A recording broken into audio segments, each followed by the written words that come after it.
Story by Bleed Pumpkinhead. I slipped into the grand chamber and securely sealed the massive oak doors behind me. I was quiet, alerting only the security personnel standing guard for such a purpose. They reached for me as they were taught. Strong hands lunged hastily from under black pressed suits, dislodging their ties from their buttoned jackets. They believed I had no rightful purpose there and that stopping me was theirs. Their forceful hands quickly made contact, but to them my arms and shoulders felt unforgiving. Not loose fabric over soft flesh to be controlled and managed, but a solid mass absent the friction necessary to grasp. It confused them. It slowed them. I continued. I walked slowly with controlled and deliberate motions to avoid unnecessary damage to anything or anyone who might unwisely get tangled up in my gait or be struck by an arm swing. They came more forcefully now, punching and kicking. Their skilled blows landing expertly but without effect, save sending waves of stinging vibration back through their limbs. Their strenuous efforts roused the attention of lawmakers seated in raised seats in either side of the center aisle. Please, I turned to them, their eyes wide with fear and pride and determination. Don't. They drew their weapons as they were taught to do in such situations. They leveled them center mass as they were taught and yelled, "Don't move. Get on the ground." In a forceful and aggressive tone exactly as they were taught. The chamber gasped, then silenced. The national leader standing at a podium atop a dais and the far end of the center aisle paused. Lawmakers on both sides of the aisle stood in an attempt to get a better look at what was about to transpire. "Don't," I whispered and slowly turned from them. The controlled explosion of gunpowder shattered the silence, eliciting a crescendo of screams across the chamber. The projectiles, pushed from their weapons by rapidly expanding gas, found their mark, striking me in the upper chest. These two small lead masses were as unlikely as anything else to impede my progress. As they struck, they were robbed of their velocity and left pristine in shape for gravity to collect them and pull them to the carpeted floor. There was a choice to be made now. Perhaps not a conscious one or even perceived as a choice by the men holding the drawn weapons and the others racing to their aid. They have seen with their eyes and felt with their hands. They have heard my words and seen the effects of their efforts on my progress. It would only take one to make the choice for them all. It is the way of it. Unhindered, I continued to turn toward the raised dais at the terminus of the long aisle. It was then the choice was made. A little explosion denoting the launch of another small mass of lead cracked, followed, as was the way of it, by a continuous cacophony of fire. The assembled lawmakers erupted in screams and shouts, fleeing from the center aisle. They pressed to the wings of the chamber. They piled against sealed wooded doors. They looked for escape, pushing and trampling for self-preservation. As was taught in such situations, security personnel rushed to whisk away the national leader. A door adjacent to the dais was to be used for just such an occasion. They pulled on it and pushed it and struck it, but they found it to be sealed. Unable to escape, they pushed the leader to the floor and huddled around in a half circle, weapons drawn, pointing out into the crowd. The screams of fear were now accompanied by more guttural cries of pain from twisted ankles and the breaking of frail bones. Unheard were the gasping pleas from those suffocating under the panicked pressure. The group of lawmakers, unable to flee from the side aisle, turned toward the front of the chamber, sure the national leader had a route of escape. They stampeded, rushing the armed security detail, ignoring orders to stop. The fresh barrage of high-velocity projectiles exploded from their weapons and found soft flesh and blood and bone to clear from their ballistic path. The surging crowd stopped and retreated with a horror of betrayal, trailing frantic vocalizations as they left their fallen countrymen and women behind. I continued slowly, walking at my deliberate pace. As ammunition dwindled, the frequency of gunshots slowed until a tense and uneasy silence was achieved over a steady hum of sobbing and painful moaning. I reached the end of the center aisle and climbed the steps of the evacuated dais to the lofty heights of leadership. I stood at the microphone of the great nation and surveyed the death and pain and suffering wrought by fear and mistrust and selfishness. It did not have to be this way. Your choices, my untrained voice echoed in the chamber. They have led you to this moment. Same as me. The cry rose and subsided at the breaking of the silence. Each one laid beside the next has paved the roads we have traveled. I surveyed the chamber from my perch, looking for lawmakers ready to hear me. When I had my first vision, I made a choice. I chose to believe there was something wrong with me. And when they kept coming, I chose to see a doctor. I explained that these visions would come while I was awake, at work, or standing online at the grocery store. The doctors, at first they thought I had narcolepsy. It was reasonable. I was exhausted and stressed. I was glad to have an explanation, but when visions persisted, I went back to the doctors.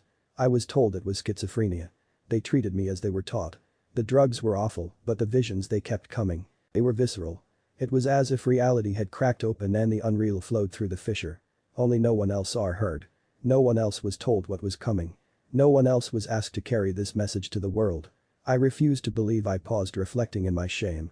I chose to subject myself to the side effects of antipsychotics than simply believe. And then they came to me, bathed in a light that buckled my knees. A shifting form of many faces and voices. I need only spend a moment in their presence and I knew. And so I chose to believe and that led me to you. I paused, tempted to retreat into that wonderful memory. And now you can make a choice. I continued. You can choose to continue to hurt and kill each other, pushing and trampling, crushing each other against doors that won't open, or you can stop and listen as I finally did and try to understand what is to happen. The chamber was in disarray. The smell of black power hung thick in the air. Masses of huddled lawmakers heaved with labored breath upon the patterned carpenter, which had been soiled with blood and strewn with papers, personal effects and bullet casings. It was that simple. Life is choices, decisions made based on beliefs held fortified by experiences had. My name is Nabab Semag and I am a messenger. I spoke clearly. There was silence. Frightened faces from across the room looked up at me. What do you want? The question came in a strong and commanding voice from the national leader crouched against his escape door. I considered the question as the chamber calmed. Some lawmakers rose and began checking on their wounded members, while others stayed cowed, hiding between seat rows, peeking over seat backs. It's not about me. I spoke to the room. This is about us all. It's about how we have chosen to treat each other and the gifts we have been given. There was no reply, only calls for medical attention for some of the wounded. I am with you here and with many others across the planet because you are the leaders. Politicians, monarchs, autocrats and theocratic, each forged by the leaders before you.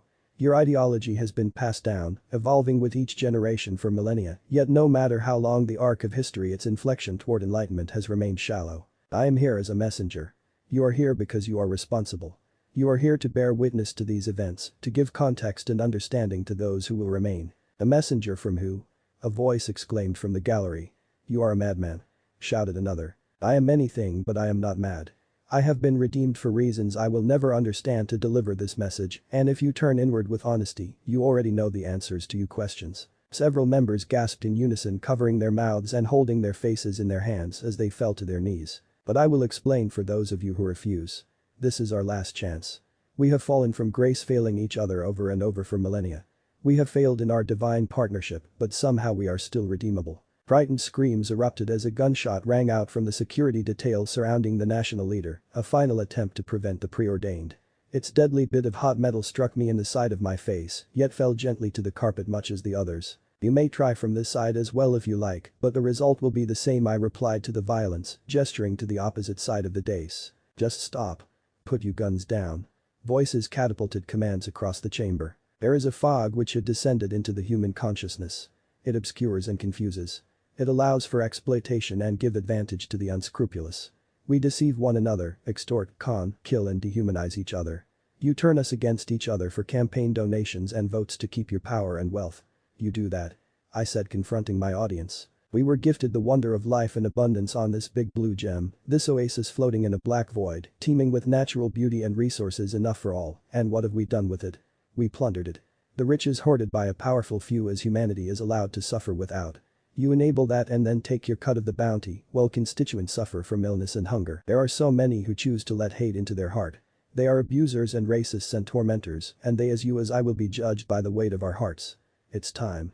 I said, suddenly aware the moment was at hand. The cowed silence of the room bubbled with a murmur of fear. This world will be wiped clean of greed and envy, of wrath and gluttony, and those with heavy hearts will sink in the deluge and be swept away.